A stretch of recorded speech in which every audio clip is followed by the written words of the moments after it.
cambiaste mi tristeza en realeza. Como un Dios como el nuestro, la canción que cantábamos al final. Jehová Nisi, mi proveedor.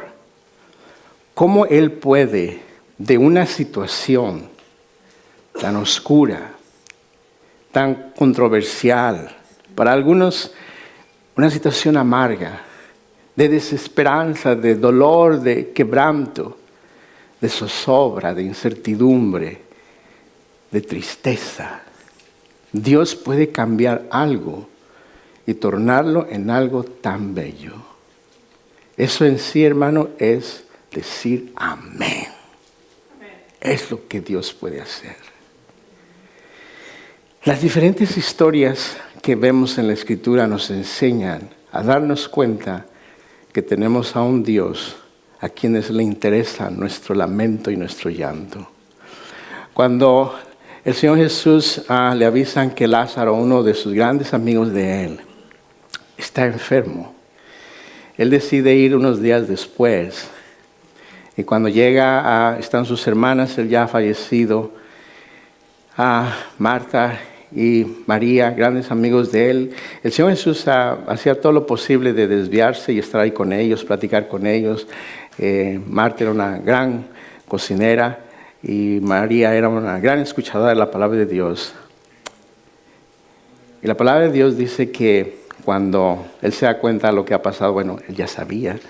La Escritura nos dice que Él lloró.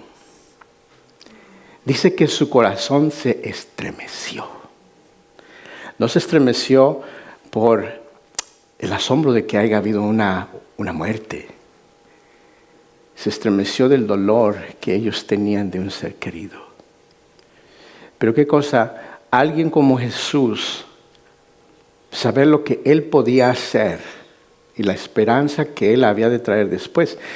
Casi al final de ese capítulo, creo que está en Juan 11, nos dice que algunos de los amigos de ellos le dijeron, bueno, Él pudo haberlo sanado, ¿por qué no lo sanó? Pudo haberlo restaurado antes de que se enfermara y luego antes de que se muriera. Jesús oía lo que decía la gente y veía el dolor de las personas.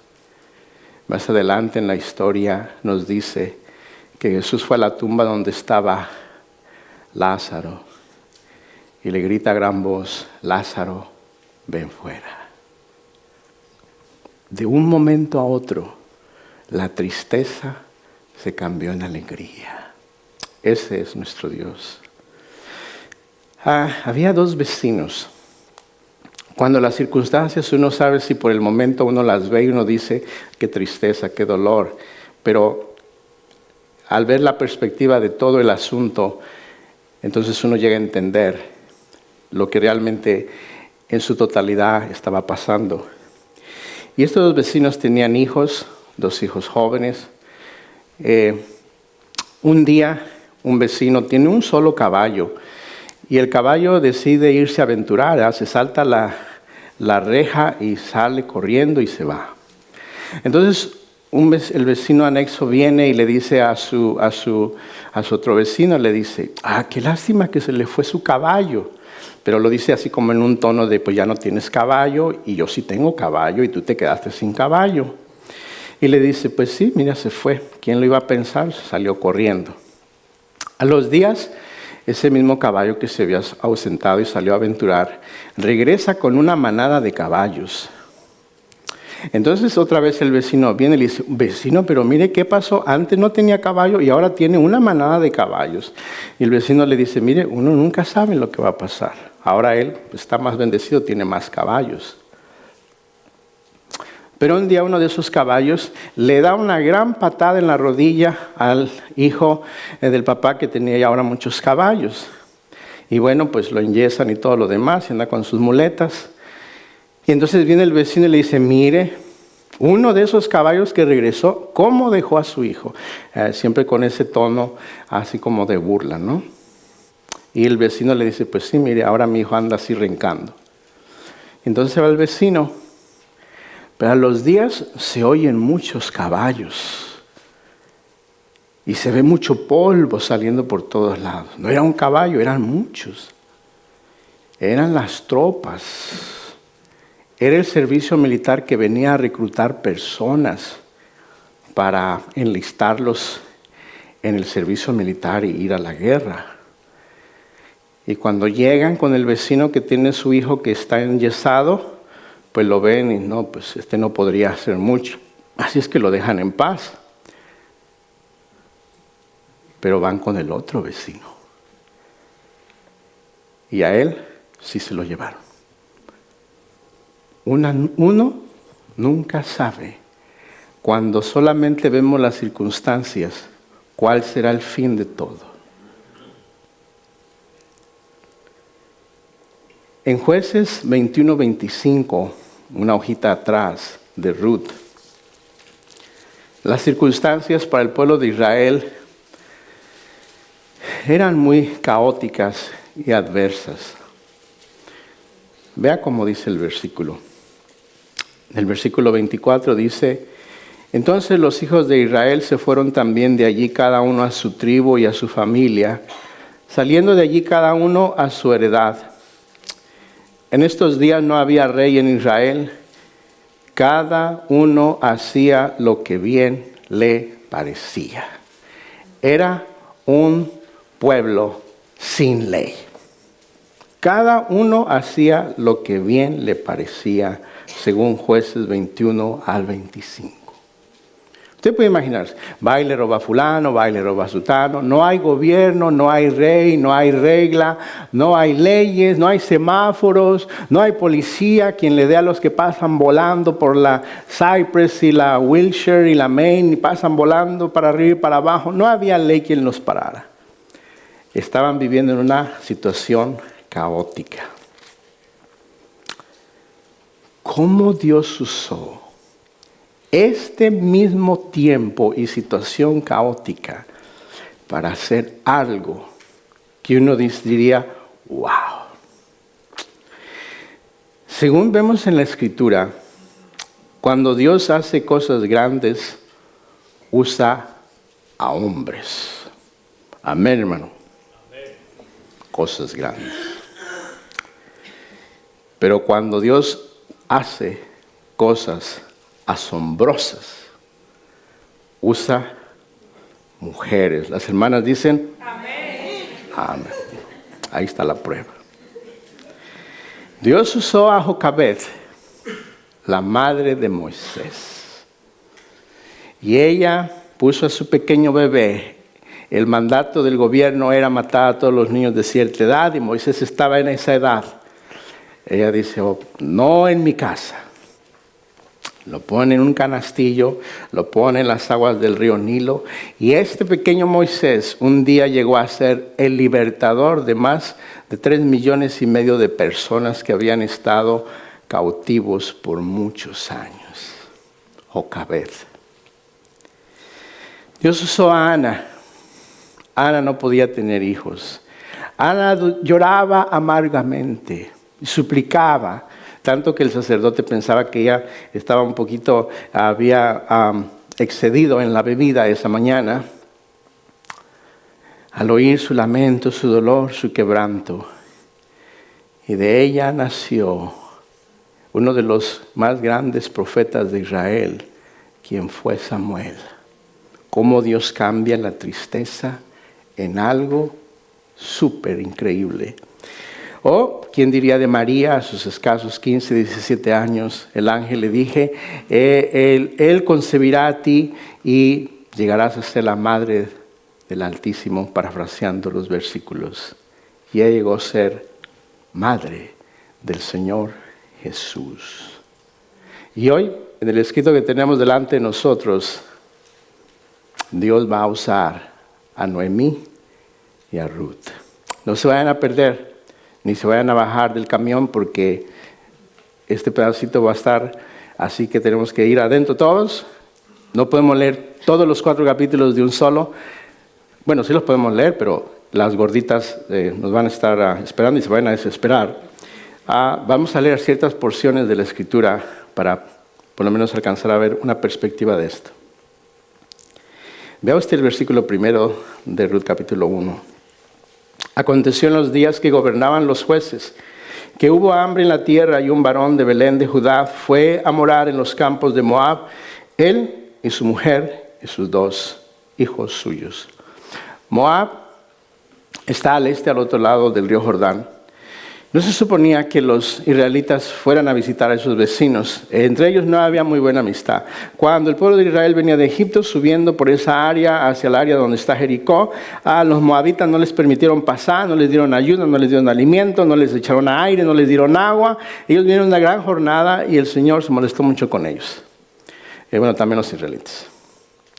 Entonces el Señor no tenía muy buena relación. Además que los moabitas eran idólatras de otros dioses. Pero hubo una gran hambre. Mire que cuando uno tiene hambre, uno va hasta con el enemigo a ver si le da algo de comer. Entonces se fueron ellos a Moab y él tiene 2 hijos, ¿verdad? El esposo de Noemí. Ellos se llaman Maglón y Kelión. Y luego ellos se quedaron allí a vivir en Moab. Pero sucede en el versículo 2, el nombre de aquel varón era Elimelec, y él de su mujer Noemí, y los nombres de sus hijos eran Mahlón y Kelión, efrateos de Belén de Judá. Ahora, si usted gusta circular la palabra Belén, nos va a ayudar más tarde. Llegaron pues a los campos de Moab y se quedaron allí, pero sucedió como la historia de los caballos, y murió Elimelec, marido de Noemí, y quedó ella con sus 2 hijos. Ahora, hermanos y hermanas, ser viuda en aquel entonces era muy penoso.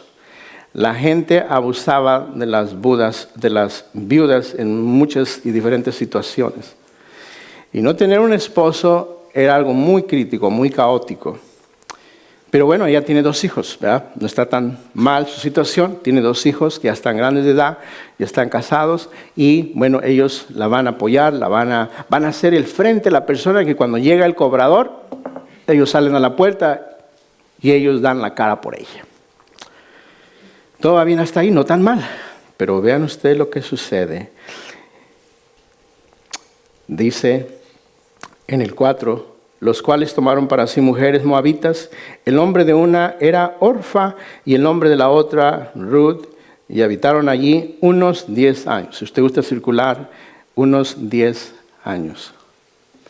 Porque en estos unos 10 años, ellos y ellas y Noemí no tuvieron hijos, no tuvieron nietos. Usted sabe, entiende, hermano, hermana, lo que es en medio de adultos tener un niño o una niña, sobre todo si usted es abuelo. Vea, usted los mira y ve cómo nuestros hijos se sacan los cabellos por los pleitos que ellos hacen. ¿Y qué hacen los abuelos? Nos reímos, ¿verdad? O sea, es la venganza de Moctezuma. No es eso. Pero uno sabe lo que está pasando y uno sabe cómo eventualmente ellos van a resolver ese problema y bueno, uno tiene un gran tiempo ahí con ellos. Se ha dicho que si uno ya de grandecito de edad, no tan abuelo, así como yo, pero ya grande de edad, ir solo a Disneyland no tendría razón de ser. Sería muy aburrido. Yo iría a tomar café y sentarme en alguna banca. Pero si llevo a mi nieta, Sofía, que tiene 5 años, mire que ese día me voy a divertir. Porque ella se va a divertir, yo me voy a divertir. ¿Cuál es el punto? En la vida de estas personas no había esa alegría. Y quizás por el momento, hermano, hermana, no estés experimentando alegría. Pero podemos recordar una cosa. El Señor sabe, el Señor oye y el Señor ve. Y está en el calendario de Dios tal día que Dios tiene fundamentado, cimentado. No se puede mover ese día. Ese es el día que Dios tiene preparado, donde Dios ha de cambiar tu lamento en baile. Por el momento ellos no tienen hijos, pero luego sucede en el versículo 5, y murieron también los 2, Mahlón y Kelión, quedando así la mujer desamparada de sus 2 hijos y de su marido. En una tierra extraña, comer diferente, hablar diferente, cultura diferente, estaba todo más o menos con Elimelec. estaba más o menos con mis 2 hijos, pero ahora se queda ella viuda, sola. ¿Qué van a hacer las esposas? Bueno, más adelante encontramos que en el versículo 12, a Noemí les dice a sus 2 nueras, ¿verdad? Les dice: volveos, hijas mías, e idos, porque yo ya soy vieja para tener marido. Y aunque dijese, esperanza tengo, y esta noche estuviese con marido, y aún diese a luz hijos, ¿habíais vosotros de esperaros hasta que fuesen grandes? ¿Habíais de quedaros sin casar por amor de ellos? No, hijas mías, ¿qué mayor amargura tengo yo que vosotras? Pues la mano de Jehová ha salido contra mí. No así a veces uno se siente como que parece que la opresión viene del mismo Dios. Ahora ella no se está quejando, solamente está diciendo lo que le está aconteciendo. ¿Qué hacen estas 2 muchachas? Están jóvenes, no tienen niños. Más que seguro que si hubieran tenido niños, ellas se hubieran quedado con Noemí, porque en aquel tiempo la cultura era, la familia debería estar junta y los hijos eran la descendencia de Elimelech y de sus 2 padres. Pero ellos tienen, como hoy día diríamos, el pink slip. Pueden irse. Pueden empezar otra vida. Pueden empezar otra aventura. Otro romance. Otro amor. Pero una de ellas, cuando ya van en camino a Belén, de regreso, ya va en camino, y ella le dice: no, suegrita, usted es la mejor suegrita de la comarca, así es que nos vamos con usted. Y ahí van en camino, las 3 solitas, yendo de Moab, llegando a la tierra de Belén. Pero ella les vuelve a decir: miren, realmente no tienen que venirse conmigo si quieren regresarse. Ahora, uno puede ver que en Noemí hay un desinterés. Ella no está interesada, porque ella puede pensar: sí, estas muchachas, llegamos allá a la aldea porque ahora ya todo está mejor, ahí ya tenemos cosecha y todo lo demás. Les puedo buscar algún maridito y me pueden dar hijos y entonces mi familia puede seguir adelante. Pero ella no piensa así. Ella no piensa en ella. Ella piensa en ellas. ¿Qué cosas? Que la sociedad hoy día nos ha enseñado no a pensar en los demás, a pensar en nosotros. Entonces, una de ellas, Orfa, le dice: suegra, pues ahí la veo porque usted tiene razón, y ella se va. Pero vean ustedes las palabras de Ruth. Hermanos, si usted hoy día todavía no tiene nuera, hermano, si usted hermana, si usted todavía no ha establecido con quién casarse, no tiene una relación así, piense en las palabras de Ruth. Versículo 15 dice: y Noemí dijo, versículo 16, respondió Ruth: no me ruegues que te deje y me aparte de ti, porque a donde quiera que tú fueres, iré yo, y donde quiera que vivieres, viviré. Tu pueblo será mi pueblo, y tu Dios, mi Dios. Donde tú murieres, moriré yo, y allí seré sepultada. Así me haga Jehová, y aún me añada, que solo la muerte hará separación entre nosotras 2. Y viendo Noemí que estaba tan resuelta a ir con ella, no le dijo más. ¿Qué le podía esperar? Ahora las cartas se invierten. Uno nunca sabe en la vida. Por un momento uno puede pensar que todo es adverso para uno, pero en algún punto las circunstancias, el tiempo, el lugar cambia. Noemí fue a un lugar extraño. Ahora Ruth va a un lugar extraño. Va a un lugar donde es un diferente lenguaje, es una diferente comida. Ella no tiene nada. Su nuera o ex suegra más bien no tiene nada. ¿Qué podía ella sacar de esa situación? Pero ella dice: yo voy a ir donde tú estés. Y prácticamente al lado donde a ti te sepulten, allí yo quiero ser sepultada también. Wow, eso es una amistad fiel. Las amistades del Facebook no son así de fiel. Son amistades, ¿no? Pero una amistad que te dice, mira, si me he de pegar a ti como una garrapata, pues llámame garrapata, porque así lo voy a hacer. Es una persona que dice, no me importa dónde tú vayas. O sea, no tienes una dirección, no tienes una identidad prácticamente, pero donde tú vayas, yo voy. Entonces, más adelante en el capítulo 2, encontramos en la historia que Noemí sabe que ella tiene descendientes, ¿ya? Ahora, según la ley, de acuerdo a Deuteronomio, cuando había una situación como el cuadro que estamos viendo, los descendientes hombres que no se habían casado todavía podían, como quien dice, adoptar a estas mujeres en matrimonio con la razón, el propósito de darle a los descendientes de ellos prolongación de familia, o diríamos hoy día prolongación del apellido. Hoy día no se usa eso, ¿no? Pero en aquel tiempo eso era muy importante. O sea que los esposos estaban muy afanosos de que tuvieran hijos hombres, porque el hijo hombre es el que prolonga el apellido. Mi padre me tuvo a mí, el más a grande edad de la familia. Luego tuvo 2 hijos. Uno de ellos falleció, el más pequeño. El otro tiene como 40 años.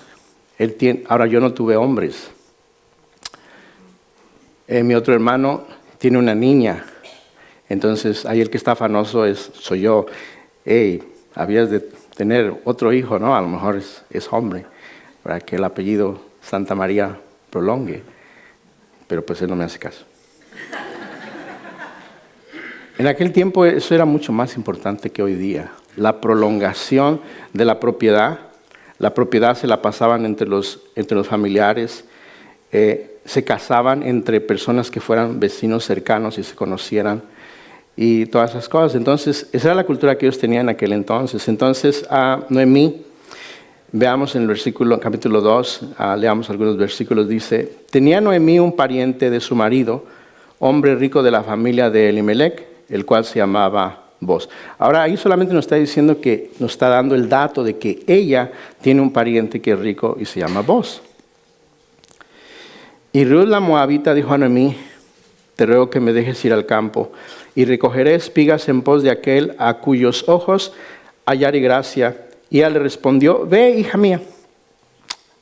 La que no sabe quién es Boz es Ruth. Ella le dice, mira, voy a ir al campo, déjame trabajar. Ella está tomando el lugar de un esposo de un hombre. Y nos damos cuenta que esta muchacha, Ruth, no viene y ella empieza a pensar, bueno, a ver, habrá por aquí algún muchacho joven, algún muchacho guapo, uno que tenga dinero y me la arrimo por allí, a lo mejor hacemos algo allí de romance y todo lo demás. Y bueno, eso sería bien para Noemí, pero también sería bien para mí. No, ella va a trabajar. Y el trabajo en el campo pues, no es muy fácil. Doblar la espalda es muy cansado. Y entonces ella le dice, mire, suegra, déjeme ir, voy a ir allá a ver a un campo, porque también según la ley, cuando ellos hacían las cosechas del trigo, la cebada y todos esos productos de agricultura, lo que se quedaba tirado, ellos lo debían de dejar para aquellos que no tenían campos, no tenían lote, no tenían parcelas, como hoy día le llamaríamos. Entonces, para que los pobres pudieran recogerlas y llevárselas a la casa, hacerse una tortita y todo lo demás. Entonces, esa era parte también de la ley. Entonces le dice, mira, déjeme ir, voy a ver si juntamos algo para el día, ¿no? Entonces ella va y nos damos cuenta que ella es una mujer trabajadora. Y entonces, vean ustedes la parte donde dice, ahí en el versículo 2, y recogeré espigas y en pos de aquel a cuyos ojos hallare gracia. Hallare gracia. Si gusta circular esas dos palabras. Hallare gracia. Ahora ella no sabe si ella podría recibir el favor de alguien. Si alguien quisiera ayudarla. Pero ella de todas maneras va en fe a ver si alguien le quiere dar, a ver si haya gracia. Y encontramos en la Escritura, interesantemente, que hay algunos versículos que en la versión Reina Valera, esas dos mismas palabras se hallan en otros 3 personas. Por ejemplo, en Génesis 6:8 dice, la historia es larga, pero en aquel entonces había mucha inmoralidad. Y en Génesis 6:8, Dios ve toda la inmoralidad que hay y Dios decide terminar con toda esa moralidad y terminar con toda esa gente. Y en Génesis 6:8 dice, pero Noé halló gracia ante los ojos de Jehová. Pero había alguien que estaba haciendo la voluntad de Dios, quien era obediente a Dios. Ahora uno no puede ser obediente y ser perezoso. Él estuvo trabajando, haciendo el arca, según vemos en la historia. A la otra persona que vemos donde se encuentran estas dos mismas palabras, halló gracia, es en José. En Génesis 39:4, no necesitamos ir ahí, pero se los leo, dice, así halló José gracia en sus ojos, los ojos eran de Potifar, y le servía, y él le hizo mayordomo de su casa y entregó en su poder lo que tenía. Mi hermano, que cuando uno va a buscar trabajo, cuando uno tiene que aventurarse a hacer algo para poder sobrevivir, para comer, para todo lo demás, uno necesita pedirle a Dios, Señor, que yo pueda hallar gracia en los ojos de alguien para que me ayude. Cuando uno va con esa actitud de recibir de otras personas, de recibir la ayuda de otras personas, donde uno no va imponiendo su carácter, imponiendo lo que uno sabe, imponiendo sus certificaciones que uno tiene, su experiencia, donde me tiene que dar trabajo porque yo sé esto y sé aquello, sino uno va con un carácter de querer ser ayudado. Eso habla mucho del carácter de la persona. Y si ustedes han oído la historia de José, en una tierra extraña, en un idioma extraño, en una comida extraña, Dios le da gracia a José. Y él eventualmente llega, vean ustedes al final de este versículo dice, y le entregó en su poder todo lo que tenía. No fue la única vez. Más tarde Faraón le entregó en su poder todo lo que tenía Faraón a José. A veces uno quisiera pensar que soy yo, que donde yo estoy y lo que yo gano es por mí.